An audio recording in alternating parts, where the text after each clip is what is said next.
Welcome to Democracy Now!, democracynow.org, the War and Peace Report. I'm Amy Goodman. We're broadcasting from Sharm el-Sheikh, Egypt, from the UN Climate Summit.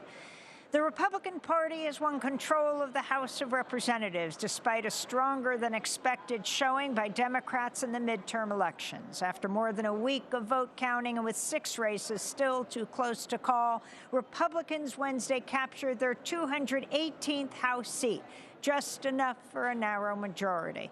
A spokesperson for House Speaker Nancy Pelosi said the Democratic House Speaker will address her future plans later today.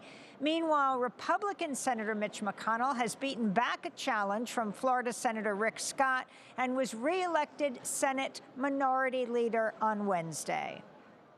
The Senate has advanced a bill to codify marriage equality into federal law. On Wednesday, 12 Republican senators joined all 50 members of the Democratic caucus to end debate on the Respect for Marriage Act, setting up final votes in the House and Senate before the start of the new Congress in January. On Wednesday, Wisconsin Democrat Tammy Baldwin, the first openly gay person elected to the Senate, spoke in favor of the legislation, warning Justice Clarence Thomas is pushing the Supreme Court's conservative majority to revisit landmark rulings on the constitutional right of all people to marry. In his opinion, Justice Thomas explicitly said that the rationale used to overturn Roe v. Wade should be used to overturn cases establishing rights to contraception, same-sex consensual relations, and same-sex marriage. He was essentially providing an open invitation to litigators across the country to bring their cases to the court, inevitably instilling fear among millions of Americans.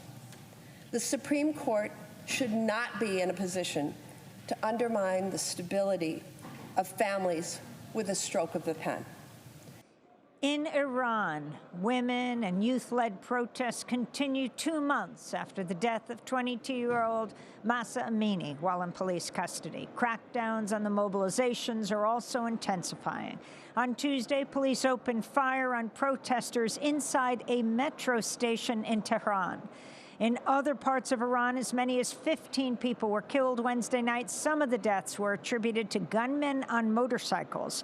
Iran's blamed terrorists, though some local witnesses have said security forces are responsible.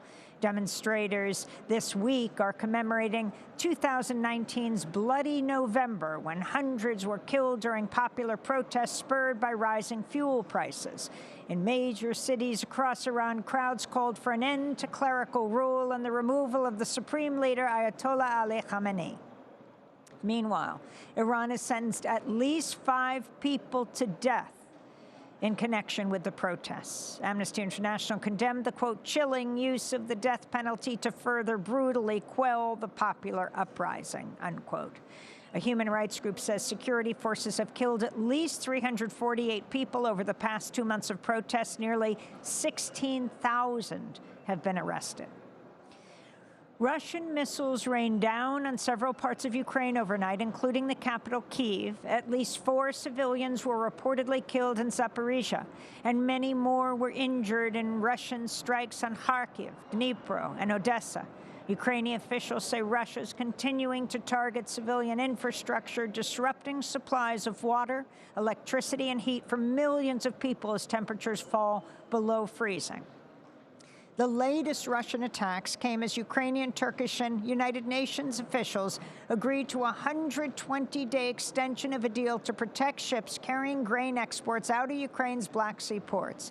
The Turkish President Recep Tayyip Erdogan said Russian President Vladimir Putin has also approved the extension.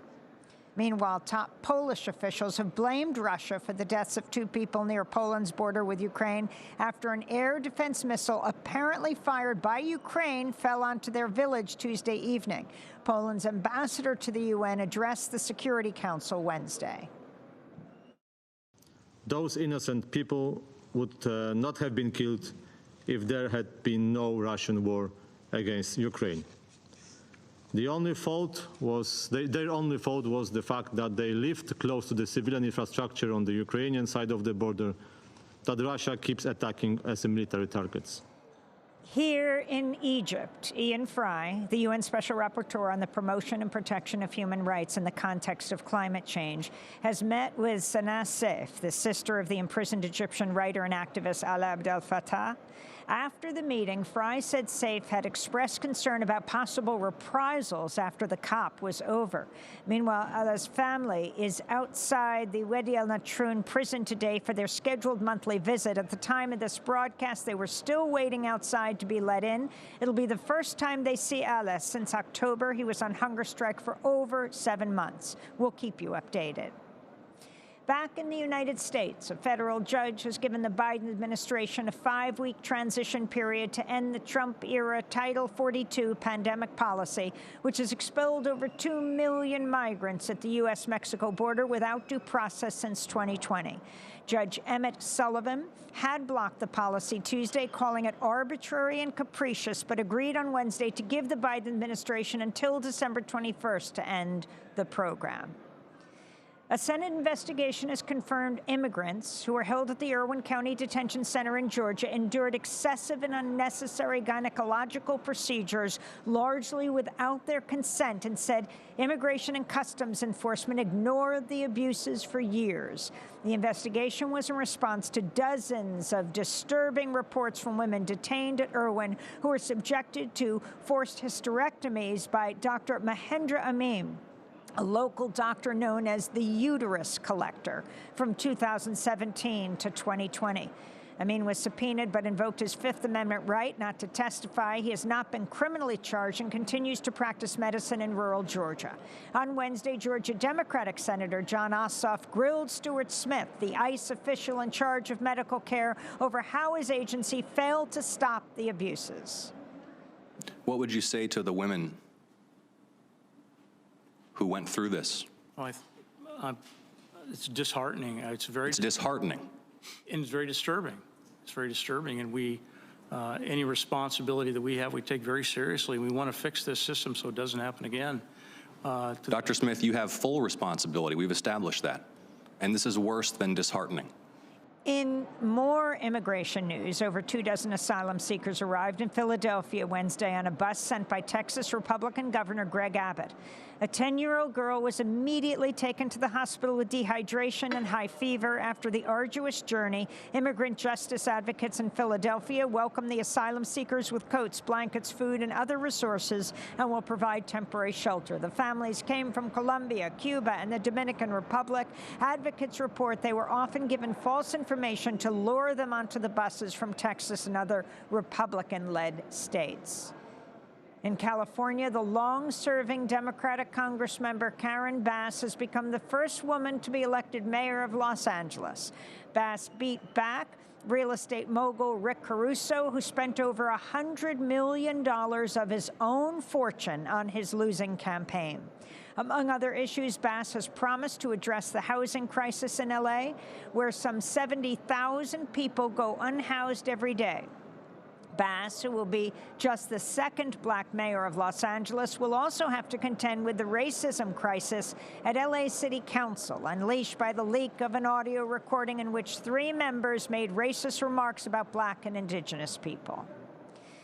The National Labor Relations Board's asking a federal court to immediately issue a nationwide cease and desist order blocking Starbucks from continuing to fire employees who are involved in union efforts. According to Starbucks Workers United, the coffee chain giant has illegally fired at least 150 workers in retaliation for organizing.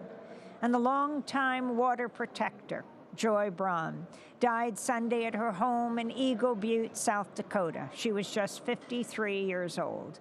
A citizen of the Cheyenne River Sioux tribal nation, Braun was at the Sacred Stone Resistance Camp since the first day of the protest at Standing Rock. She was also a nonviolent direct action organizer and policy advocate who trained hundreds of people over the years for the Indigenous Environmental Network. This is Joy at a protest outside the White House last year. You need to be held accountable. You made promises to the indigenous communities across this land that you were going to uphold, but you haven't upheld those promises. You've been speaking with a forked tongue, just like that one that was before you. We'll talk more about Joy Braun in our first segment. To see our interviews with her at democracynow.org and coverage of the fight over the Dakota Access Pipeline, visit our website, again, democracynow.org.